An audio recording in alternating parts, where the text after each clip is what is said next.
नई किराएदारनी। एक काम करना नहीं आता तुम्हें? सारे घर में धूल हो रही है, कभी सफाई भी कर लिया करो। यहाँ पूरा दिन लगकर दोनों बाप बेटे का काम करो, साथ में ताने भी सुनो। जब मैं बोलती हूँ कि ऊपर वाले पोर्शन में किराएदार रख लो, अरे सफाई भी रहेगी, पैसे भी आएंगे, तब तो किसी को मेरी बात सुनी नहीं होती। हो गया टैप रिकॉर्डर शुरू। ये कहते हुए राज घर से बाहर निकल जाता है, जिसके बाद शिविन अपने कमरे से निकलकर नेहा के पास आता है। क्या यार मम्मी, कितनी बार बोला है टाइम से उठा दिया करो, हो गया ना मैं कॉलेज के लिए लेट। दुनिया की सारे गधे घोड़े बेच कर तो तू सोता है, पता भी चलता है तुझे कि मैं कितनी बार उठाने आती हूँ। बस दोनों बाप बेटों को घर से निकलते हुए लेट होने की फिक्र है, वापस आते हुए कितना भी लेट हो जाए कोई फिक्र नहीं। ओहो मम्मी, ओवर एक्टिंग मत किया करो। माँ की बातें अब ओवर एक्टिंग ही तो लगेगी ना, मेरी तो कोई फीलिंग्स ही नहीं है। क्या करूं, मर जाऊं क्या मैं? ओफो मम्मी, जा रहा हूं मैं, बाय। शिविन चला जाता है और नेहा बेचारी किलस्ती अपने घर के कामों में लग जाती है।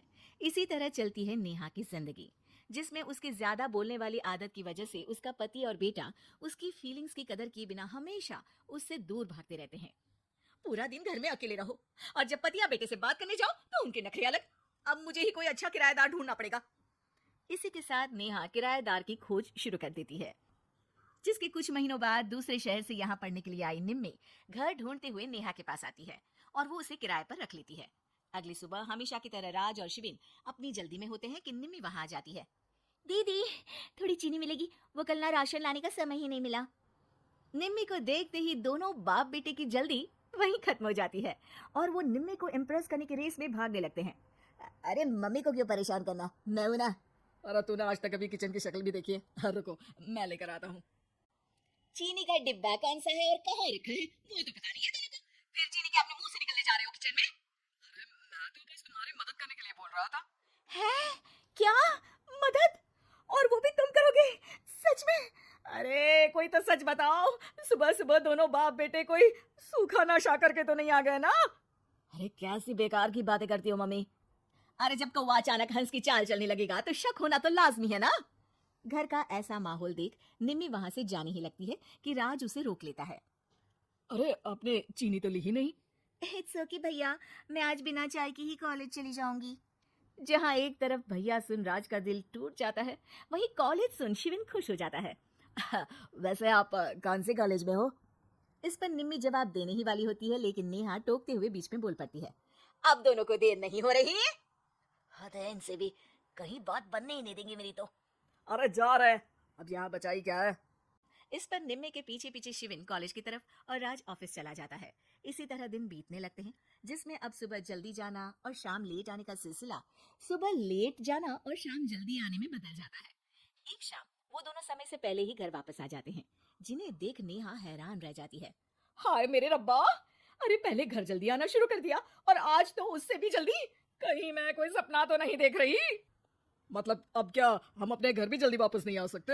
अरे घर तो कितने सालों से तुम्हारा ही है, पर लगता है कि अपना ही है, इस बात का एहसास अब हुआ है। वो सब ठीक है मम्मी, निम्मी कहाँ है, जरा उसे बर्थडे विश तो कर दूं। अरे वाह रे, आज तक तो अपनी माँ का बर्थडे तुझे याद नहीं रहा, उसका बहुत याद है। वो तो मुझे पापा ने याद दिलाया है। अरे क्या बोल रहे हो तुम झूठे? नहीं बेबी, देखो मुझे तो तुम्हारा बर्थडे भी याद नहीं रहता, तो उसका कहाँ से याद रहेगा मुझे? तौबा, मैंने तो किराएदार रखकर अपने ही पैर पर कुल्हाड़ी मार ली। बेटा तो बेटा, यहाँ तो बाप भी किसी से कम नहीं है। इतनी देर में निम्मी भी घर वापस आ जाती है, जिसे देखते ही शिविन हैप्पी बर्थडे गीत गाता हुआ उसके पास चला जाता है। हैप्पी बर्थडे निम्मी। बताओ आज क्या चाहिए तुम्हें? हाँ हाँ, मांग लो ना इसकी जान। अरे नहीं नहीं, मुझे कुछ नहीं चाहिए, बल्कि मैं तो आज आप लोगों को कुछ देने आई हूँ।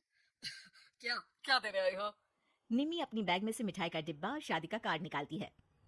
ये मेरी शादी का कार्ड और मिठाई, आप सबको मेरी शादी में जरूर आना है और इसी खुशी में मिठाई खाइए। निम्मी की बात सुनकर जहाँ शिविन और राज शौक में आ जाते हैं, वहीं नेहा हंसने लगती है। दिल के अरमां आंसुओं में बह गए। नेहा की बात से कंफ्यूज्ड निम्मी उससे इसकी वजह पूछती है, जिस पर नेहा अपने पति और बेटे की सारी करामातें उसे बताती है। आई कांट बिलीव, आपको मैंने भैया बोला, और शिविन तुम्हें तो मैं हमेशा छोटे भाई की तरह समझती हूँ, लेकिन कहते हैं ना, man will be always man. लेकिन आज से ये विमेन सेम नहीं रहेगी इनके लिए। फिर क्या, बाप बेटे आगे आगे और नेहा झाड़ू लेकर उनके पीछे पीछे।